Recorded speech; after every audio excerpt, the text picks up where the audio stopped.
Looks like everybody's here, so we shall commence. Welcome all to the March 5th meeting of the Economic Development Authority of the City of Lynchburg. Start with roll call. Sean Hewitt. Here. Patricia Mosby. Here. Kimberly Sorensen. Here. John Stone. Here. Richard Tugman. Here. Sackett Wood. Here. Very good. Thanks, everyone. Approval of minutes from our January 16th meeting. Any comments or suggestions before I accept a motion to approve those minutes? Motion to approve. Second. Any discussion? All in favor of approving the minutes as presented, please signify by saying aye. Aye. All opposed? All right, minutes are approved. Margette, Woodspring Suites. Woodspring Suites, you all entered into a performance agreement with them in January of 2022. They built a brand new hotel located at 310 Border Street. And so I put in your packet their final progress report. Their performance agreement was up in December of 24. So I'm bringing it forward so that you all can vote to release the encumbered funds for the incentive. And I put the performance agreement in your packet and the progress report. So it looks like they hired quite a few more people than what they had anticipated, and they spent maybe about $500,000 more. The project was slated in at 9.3.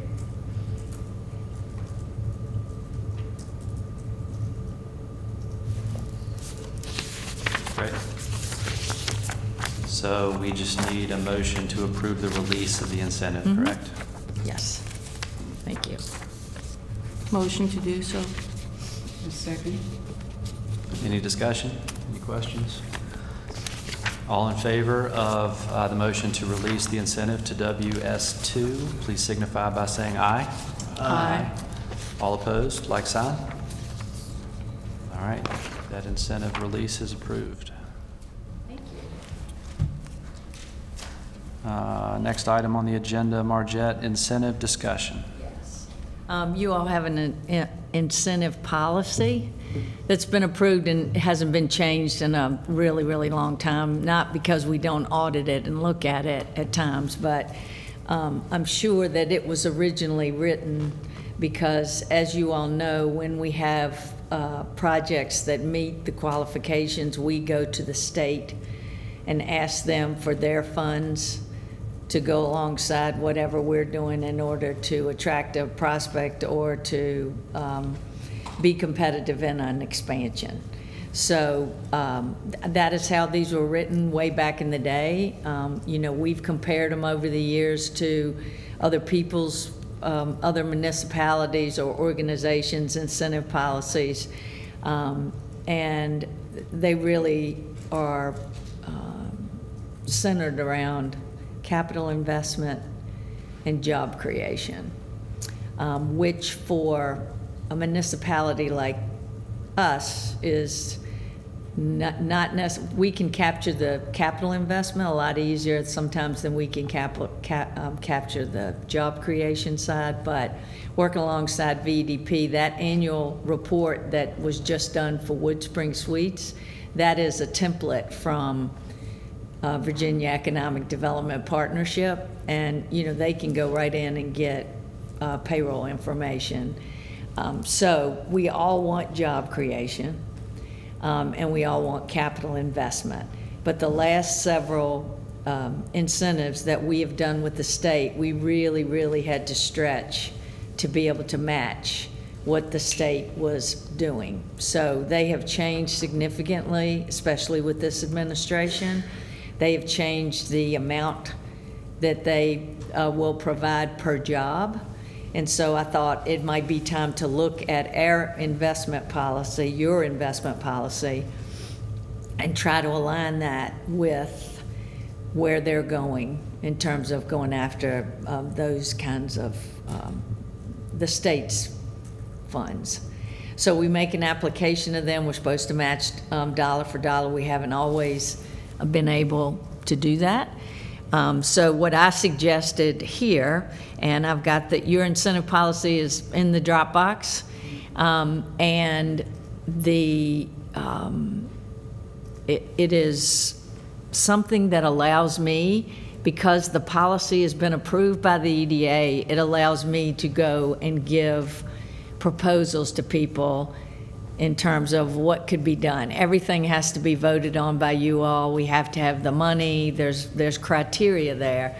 But it allows me to take the policy that's been approved and calculate what the incentive might be, allows me to go back to the state and say, here's what I believe we could do, right? And then it's brought to you to approve. So what I put forth was in lieu on the increase in net new payroll, which is one of your considerations, it was 2% of net new payroll. So it's like when somebody brings a number of jobs in, we look at how much that payroll's been increased by, and we do a one-time, percentage of that as part of the incentive. So we have much better ways to capture what the impact of that is now. As I was saying, not only does VDP, are they able to do that with payroll, and we just follow along behind them from a verification perspective. But we're able to see what the multiplier effect is when you add those new jobs in. So I suggested going from 2 to 5% of a net new payroll for projects creating 250 or more jobs above the prevailing wage. And VDP sets, gives us what the prevailing wage is for every municipality, and obviously it changes all the time. Right now it's at about 55.3. And so you're looking for good paying jobs, and you're looking for more job creation. And so at the mini meeting that we had last week, it was brought up that maybe we wanted to go below 250, and that's perfect. I mean, whatever you all want to do in terms of what that threshold is there, it just, when I'm calculating it, it's not necessarily an awful lot of money, but I don't want to exclude anybody, from it. So I'm happy to take any suggestions on that. And just have the flexibility. Yeah. Window. yeah, you all could put, I mean, you can tell me whatever. I used that because the last probably 3 or 4 expansions or new businesses that were coming forward, right, were in those ranges, meaning had 300 or 250 or something like that. So if you get someone comes in and they basically increase payroll by $100,000, just keep it Yeah. simple, that's the increase, then the incentive currently is 2% of that is what gets paid. Yes. You're talking about increasing it to 5, Yes.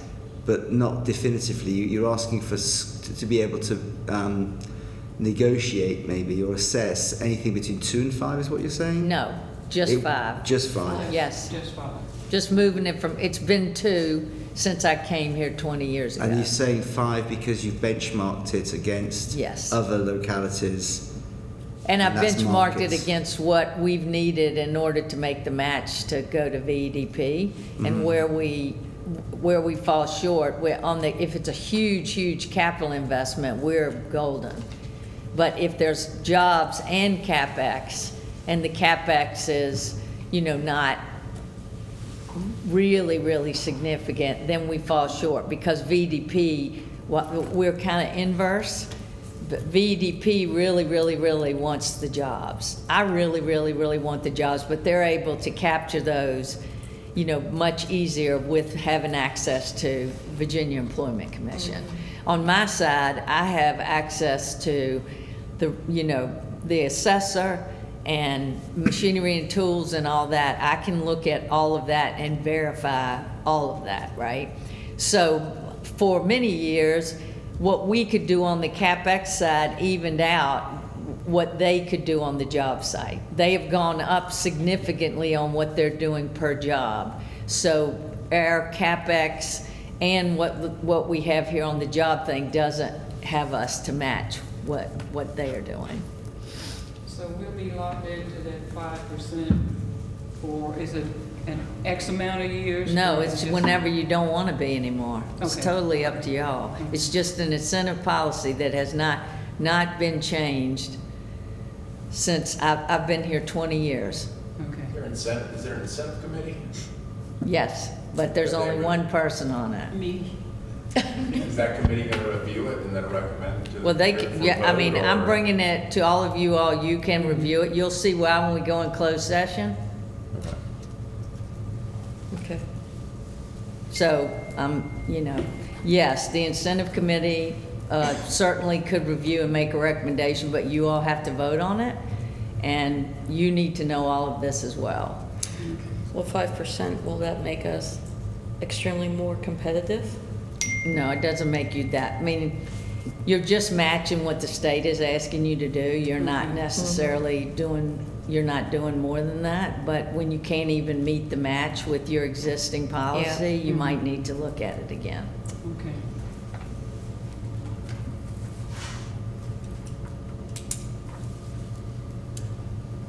Would you need a motion?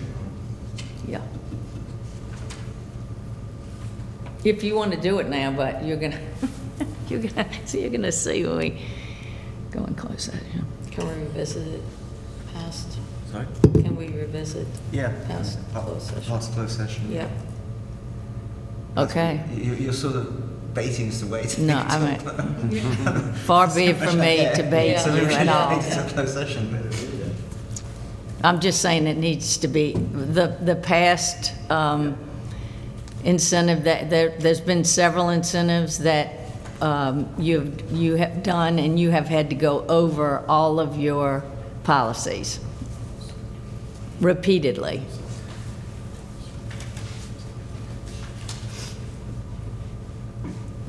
Okay, So let's just come back to it Sure. after closed session.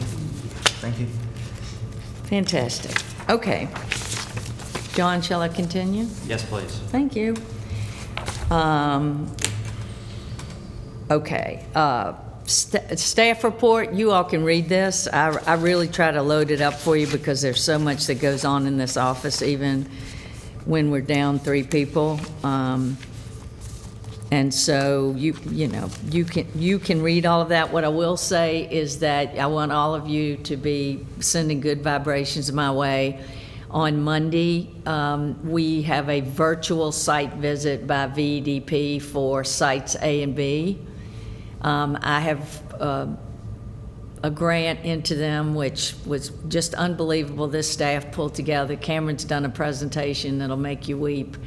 I mean, it's a big deal. We're in competition with a lot of other municipalities, and we've already gotten one of these grants, but with prices being what they are, they're obviously from the time we did due diligence to the time that we're actually going to go out and bid the project, which is road and utility access, prices have gone up, and I'm just trying to find anything I can to fill that gap in. So we've requested $2.25 million, and we'll have our virtual site visit on Monday at the latest time they would let me do it.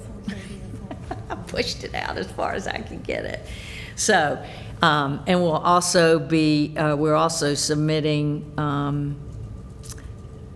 a request for funding from VDOT as well, because the state likes to see that you've used all the sources that are out there available to you to build roads and to do it. So it's an economic access, and I think I mentioned it at the January meeting. You all have used those funds before. You built Lynchburg Lane, which is where this road will go off of, back in the day when Boxley was going up there. They participated in that. Want to give you an update. Ramsey Place is empty. And I went yesterday with Public Works over there to try to mitigate utility cost, to go through all the, because all the lights come on when BWXT said they come on and all that, and all the utilities are in your name now. So that is, we walked through there yesterday, and we feel like we, except for the outside lights, which for security purposes, we want to make sure we leave those on. But we walked through the whole place, and we're able to get the lights and the temperature, turned down to an acceptable level. So we have keys to the building, and Rick has gone and gotten a quote for demo of the building to, try to turn it back into a manufacturing space, which the property committee, can discuss after here. But I just wanted you all to know that, because you'll see when you're looking at checks, you're gonna get Columbia Gas, AEP, and